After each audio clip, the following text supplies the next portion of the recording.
I have accrued 228 personal days. Starting right now, I'm using all of them. While I'm gone, you're in charge. Ah! Also, I keep a sizable supply of ground chuck in my desk. Remove it or it will begin to smell. Godspeed.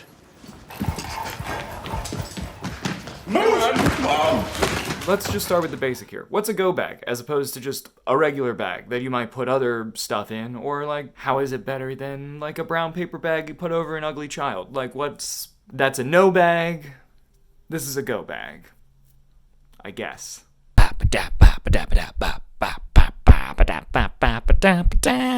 Misinformation.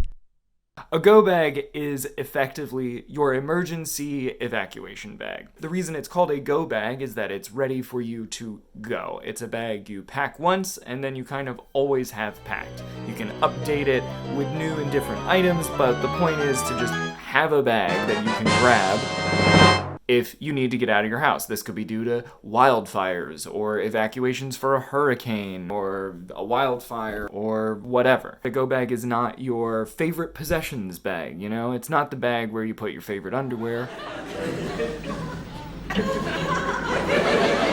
It's your survival bag. While you can have multiple different go bags for different scenarios, this video is just going to cover an all-purpose general use go bag, sometimes called a 72-hour bag. Oh, really? Yeah, see a whole lot of... In general, a go bag should be thought of kind of like a super camping bag. You want to make sure you have the basics. Outside of the top line items like food and water and first aid, I don't really know what should go into a go bag and how to, you know, pare it down to make sure it's right for me, but it's also not too much stuff. And also, what are the contingency plans that we should be prepared for when packing a go bag? I don't know. I have my computer here with me for this video. I'm gonna be recording the screen off and on and kind of just like touring around online to get some answers to these questions. And then I'm gonna, you know, make my go bag list and then start actually ordering and packing stuff. So here we go. The first step of any research for how to do anything is, of course, going to Google and typing in how to do whatever you're trying to do. So in this case, how to make a go bag, and the first thing that pops up is this fun little tip from Google. It's like, include sturdy shoes and hats, which is good advice. I hadn't even thought about hats. I'm not a hat person. But at the end of the day, if we're talking about, you know, an all-purpose go bag, it could be winter, could be cold. It's getting so cold. Extra batteries, a flashlight, of course. A waterproof container, matches in a waterproof container, so you can, you know, have kindling and a fire. It's probably also good just to have a like waterproof containers or Ziploc baggies for stuff like your phone or whatever. Protein bars, Mylar emergency blanket. This is all stuff that makes sense. You want a backup battery for your cell phone. That's actually a great point. Rechargeable batteries in general are a good thing to have. Most people kind of know that already. And now, I'm on this site, Northwest Edible Life. I'm a first-time visitor here, but you can see kind of the basics they got going on, just like some standard cold weather clothes. Now, granted, Northwest, so they're thinking some colder weather, but it's a good idea to have gloves. If you can only pack one pair of gloves, I would say work gloves would be good to have. They have like a basic 72-hour bag thing to kind of tell you what you should be looking at. Clothing, customize your gear for your needs. There isn't a list of everything you could possibly need. You know your needs and what makes you feel comfortable and safe and grounded, and those things should be included. My brand. I'm such a fool! And if you're using a go bag, you're not having a good day, so you do want to be sure that you have some coping mechanisms lined up. Not only is it about being physically prepared, but it also involves some mental preparedness as well. Okay, so The act of planning your go bag is almost as important, if not more important, than actually packing it. Because thinking about what you would need in an emergency situation psychologically preps you for that emergency situation. So if you ever needed to pack on the go, you have a list ready and you could just grab it and pack what's on that list. But it also just puts you in the right headspace to be like, okay, I can deal with an emergency situation. I'm fine. What you don't want to do is end up in a scenario where you're packing on the fly and you have no idea what you're looking for. Why is no one ready? Alright, I don't want to talk in circles too much. The point of this video is to walk through the process of making a go bag and kind of just take it step by step. So that's what I'm going to do. Come with me, and you'll be In a world of... A little fly by the seat of my pants right now, he said, alone to his phone. All right, so I have my little list here. I just wrote it up, and it's pretty long. And I think that's a good thing. Kind of my thinking on a go bag is, you know, most go bags you see are people with a backpack, which I think is great for the basics. Like, I'm gonna have my backpack go bag. But for the amount of stuff that most people are suggesting you put in a go bag, a backpack is often not realistic. I'm gonna be building my go bag with a duffel bag. I'm planning on a duffel bag right now so I can pack more stuff, but at the end of the day, if it all fits in a backpack, you know, I don't know. I haven't actually packed it yet, so we'll see. But anyway, here we go. Here's the list. So the basic ones on the top are a change of cold and warm weather clothes. So this is just to make sure you're covered. Cover yourself.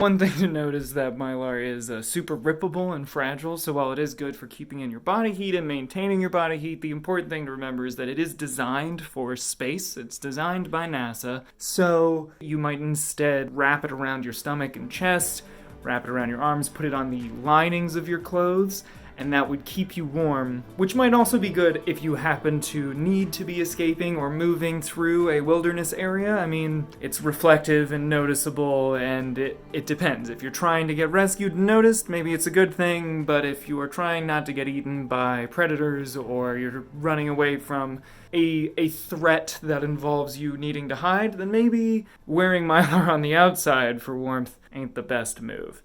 But yeah, a Mylar blanket can be folded to about the size of an index card. They're really, really versatile, lightweight, useful items that truly could save your life, but also don't take up any actual space when you're packing.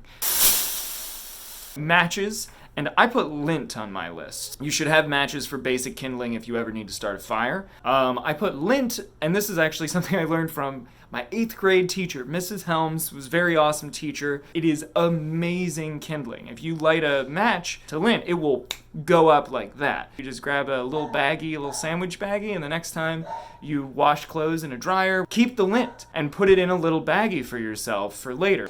What else you need to know?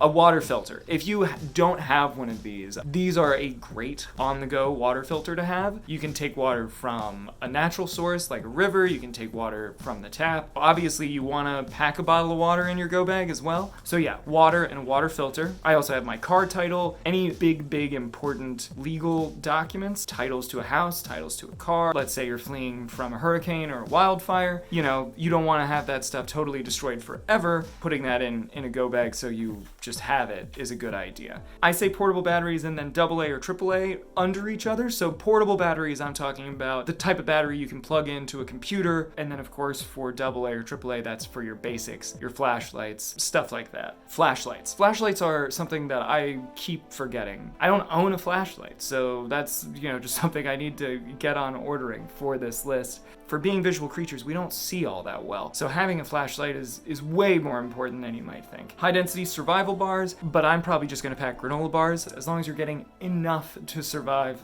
good enough. And then of course, medical masks. N95 masks, hugely important. This is not only for the pandemic, it's also for stuff like wildfires or general pollution. Let's say a Chevron plant or something has some big pollution accident in a nearby city or in your city, and you have to leave town to have clean air to breathe. That's a scenario where you might need a go bag. You would also want N95 masks for that to keep the pollution out of your lungs. Get out! And then on mine, I have a Bowie knife and Leatherman. I actually bought a Bowie knife just because I'm a little bit of a geek and I wanted one, but it's also a great all-purpose knife. The founder of the Bowie knife is a racist fuck from the 1800s and should not be respected as a person in history. But dude knew a lot about knives and invented this.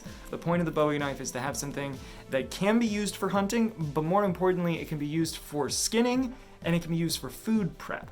And this knife only cost me $25. It came extremely sharp. This super sharp, scary thing. I'm like being super careful putting putting it back in. I also have a Leatherman on this list. If you're like, what the hell is a Leatherman? It's a glorified pocket knife. So if you have a Swiss Army knife or something similar, that's something you should bring. The point is an all-purpose go bag, so it makes sense that you would want an all-purpose tool. It's a fucking tool. Antibacterial, I put gauze and wraps. Generally, you just want various first aid stuff. You want pills too, you want painkillers. And then of course I have work gloves, duct tape, I have my coping things. I mentioned how part of building a go bag is not only what you need to survive, but what you need to cope with the scenario of needing the go bag. So you want to make sure you have your little pleasures. But you don't say that. And then cash. It's good to just have extra cash lying around in general. It's the only guaranteed form of money. So it's good to have that in case you need to make any emergency purchases. Emergency! Everybody to get from street! Hey, Mom! Okay, now let's get to the actual part where we shop for stuff and then pack the stuff, I guess.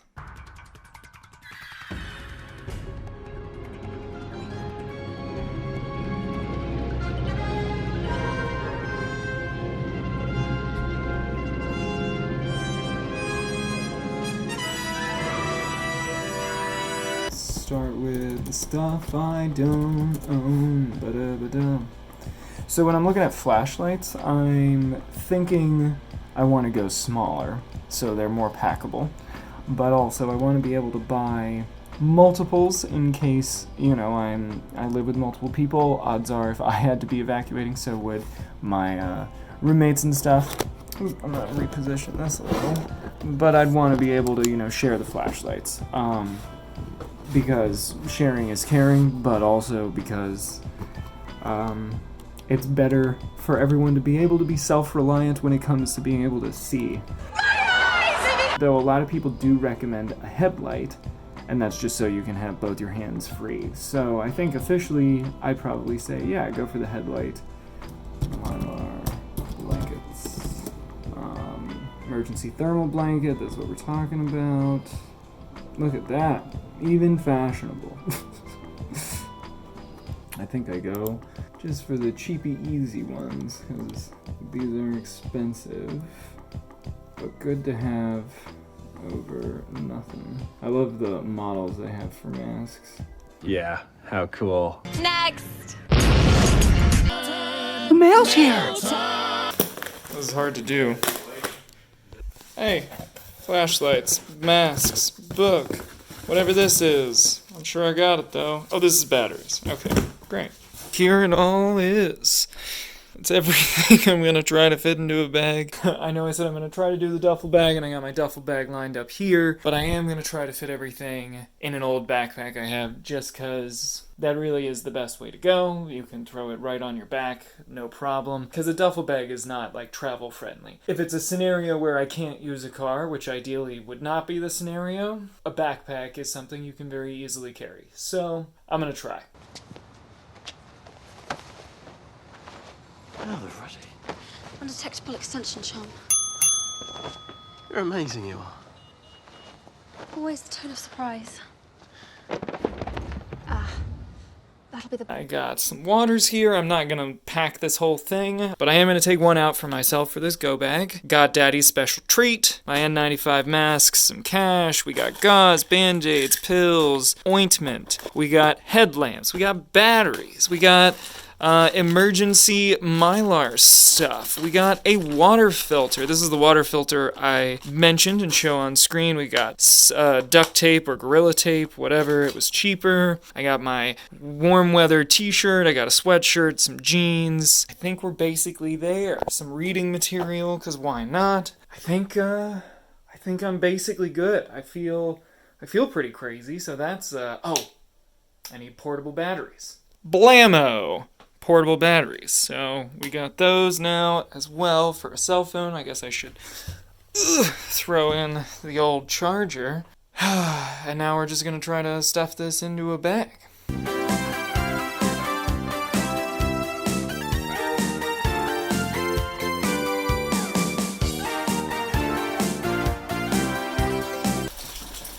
Alrighty. Go bag. Come with me, and you'll be So that's your basic go bag. Making the list, ordering the stuff, packing the bag. I do feel a little better now that I've done this and kind of have this bag ready to go. Like, I hope I never have to use it, but knowing that I'm ready if I do is like a weirdly huge weight off my shoulders. So yeah, I hope this was helpful as a video and as just like walking through the process. And definitely give me some tips or pointers on what you liked or didn't like about this video. I kind of tried to do this more spontaneously, but as a result, I'm sure I missed some things here and there. So yeah, cool beans.